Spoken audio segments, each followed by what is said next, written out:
What up? Good morning, folks. It's your boy Martin, aka the Boxing Purist. Welcome once again to the Truth and Absolute channel, where I speak the truth and nothing but the truth. So help me, good God Almighty. All right, you guys. So it's early morning, getting some stuff done, and I've been seeing about this fight and seen things about this fight for a minute now, but it looks like it's finally being finalized. And I'm talking about the fight between David, the Mexican monster, Benavidez, and Demetrius Boo Boo Andrade, looking to take place in, I believe it's one of the arenas in the Mandalay Bay in Las Vegas, Nevada. I believe the fight is for November, if I'm not mistaken. November 24th is what I believe I saw. They've been talking about this fight for a few months now. I don't know what was the holdup. I'm sure there was a lot of things in contracts and stuff going on, but it looks like it's finally being finalized.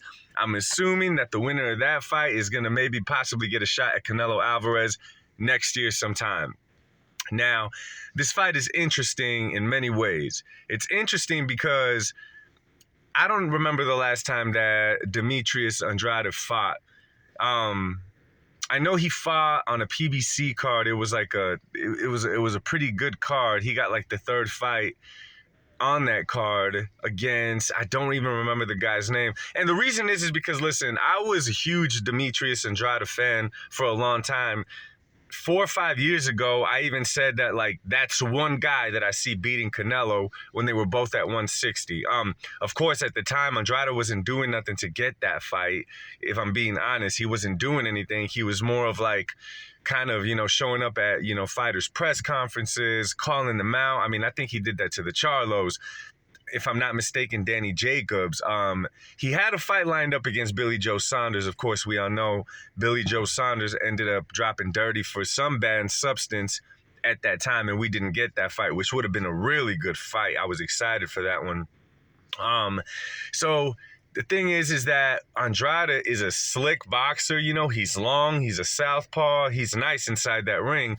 But, I mean, just like any fighter that's ever fought, Father Time is undefeated, and we know that Father Time shows up unannounced. He just knocks at the door. He doesn't even knock at the door. He just opens the door and lets himself in. That's why there's a term, that a boxer got old overnight. It just happens. Not to say it's going to happen, but, I mean, he's getting up there. He hasn't been the most active fighter, probably been one of the most inactive fighters. And, I mean, in his defense, he is, quite a bit avoided with fighters. He's what you call high risk, low reward type fight. Nonetheless, there was fights out there for him that he should have been taking this whole time, right? On the other hand, you got David Benavidez, who the past couple of years has not been the most active fighter either, but he is a lot younger. Of course, we saw his last fight. He came off against a win against Caleb Plant in their showdown at 168 super middleweight, where he performed well. When that fight barely started, I said it's either going to be Plant by decision or Benavidez by knockout. Obviously, we didn't get neither. Of course, there is the controversy because the referee was allowing Caleb Plant to hold a little bit too much, in my opinion. Nonetheless, Plant performed very well. He's a great boxer. He just doesn't pack a punch enough to get you to respect him, to stay away from him. David Benavidez won that fight. So they have both not been the most active fighters. How their styles clash, it just depends, because I don't think Demetrius Andrade has ever fought a fighter as big as David Benavidez.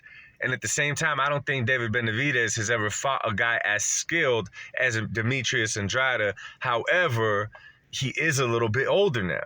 Demetrius is a little bit older now. And the same thing with David. I've said this many times, and a lot of y'all take it wrong, but I just got to keep it real, baby, David Benavidez is humongous for the 168 division. I don't know if you guys saw that recent video where he's shadowboxing in the ring, throwing quick hands, by the way.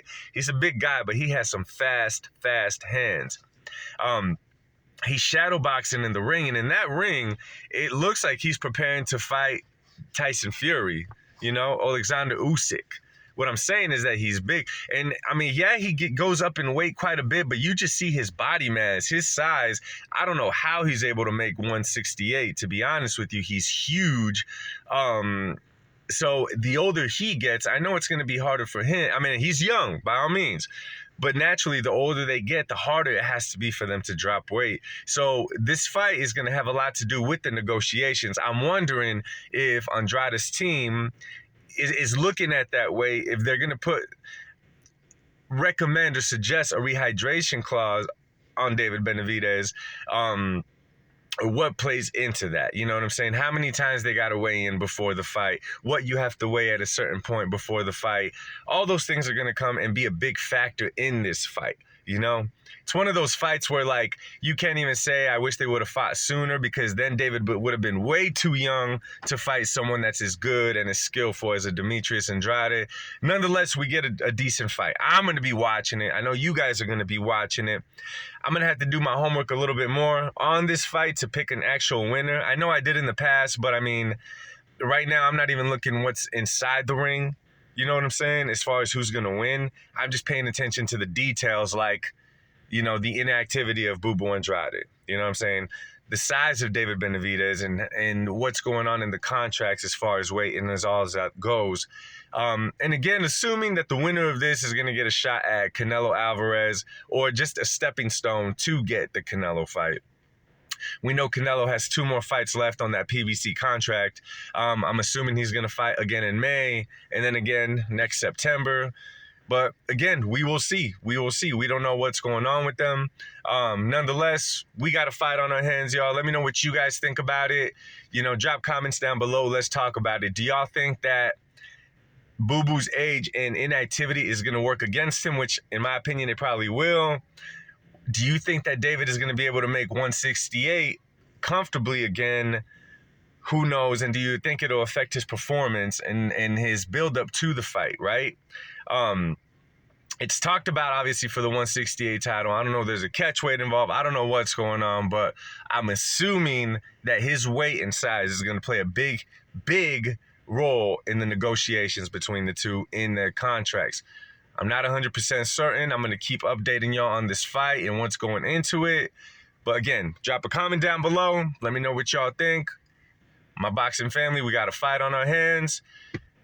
If you're not subscribed to the channel, y'all, and I know a lot of, you know, sometimes this isn't a boxing video. This is this because I talk about certain things.